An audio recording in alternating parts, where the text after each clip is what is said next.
মুখে কোনো কিছু স্বাদ পাই না, গালটা একেবারে জ্বলে গেছে। সব আইলে আইলে পাঞ্চে পাঞ্চে লাগে। ও দাদি, তা আমাদের ঘরে কটা ভাত খেয়ে যাও আজকে।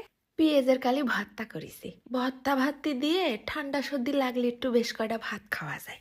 আসসালামু আলাইকুম। তা তো শাওরি কনে গেছে, সে তো আবার দুনিয়া আর কিপটে, মানুষের পাতে ভাত দিয়া পছন্দ করে না। বেশি রানলি বেশি খাওয়া হয়ে যাবে সেই ভয়তে সে তো মেহমান আসলেও হাতে গুনিয়ে মুট মুট চাল রান্ধে। আরে বাবা, অত চিন্তা করতেছো কি জন্যে? নাই আমার ভাগেরতেই খাইলে দুই জ্ঞান নিয়ে নিছি কটা পেঁয়াজের কালি, সুন্দর করে বড় বড় করে কাটে ধুয়ে নিলাম। সাথে নিলাম একটা টমাটো, 3টে কাঁচা ঝাল আর কয়েক কোয়া রসুন। ধুয়ে তারপর টমাটোমটা আবার সুন্দর করে কাটিয়ে নিচ্ছি। চুলের যত্ন নিতে যাই বেশিরভাগ সময়ই আমরা চুলের 12টা বাজাই ফেলি। রোজমেরি অয়েল টাক মাথায় পর্যন্ত চুল গজানো শুরু করবে। আর নর্মাল জাগের মাথায় চুল পড়তিছে, চুলের আগা ফাইটে গেছে, চুলের গুড়া মজবুত করতে চাচ্ছ, তাগের জন্য এটা জাদুকরি তেল। শুধু চুলের গুড়ায় গুড়ায় লাগাই 3-4 ঘন্টা রেখে ধুয়ে ফেলবা। আবার সারা রাতও রাখতে পারো, সপ্তাহে 3 দিন ব্যবহার করতে হবে। বাবারে বাবা, চুল নিয়ে যে কি বিপদে ছিলাম এতদিন, বাইসে গেছি।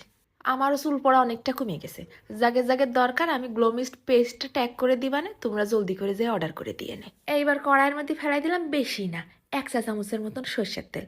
তার ভিতরে ওই রসুনের কোয়াগুলো দিয়ে দিছি। এবার ফেলাই দিলাম কাঁচা ঝাল।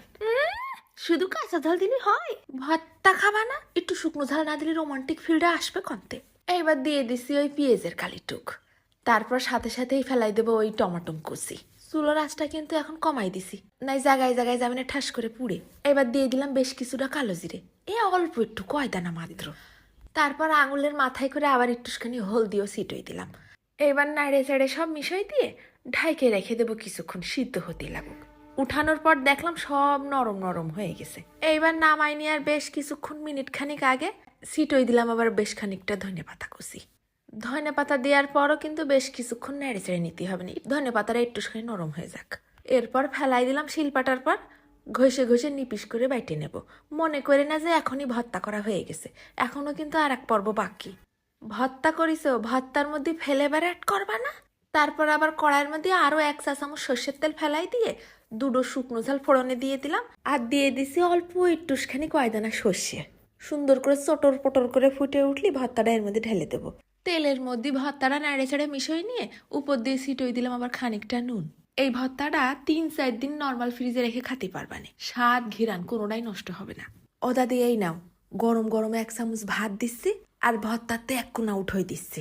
আমি বারান্দায় দাঁড়ায় রয়েছি, তুমি ঝটাপট খাইয়ে ফেলাই দাও, কেউ টেরই পাবেন না নে। দেখছো ভর্তাটা কি সুন্দর মুলায়েম হয়েছে, ভাতের সাথে একেবারে মাখাই যাচ্ছে। পেঁয়াজের কলি ভর্তাটা কিন্তু একটু মিষ্টি মিষ্টি লাগে, ঝাল নুনটা একেবারে হতে হবে টান টান। টমাটো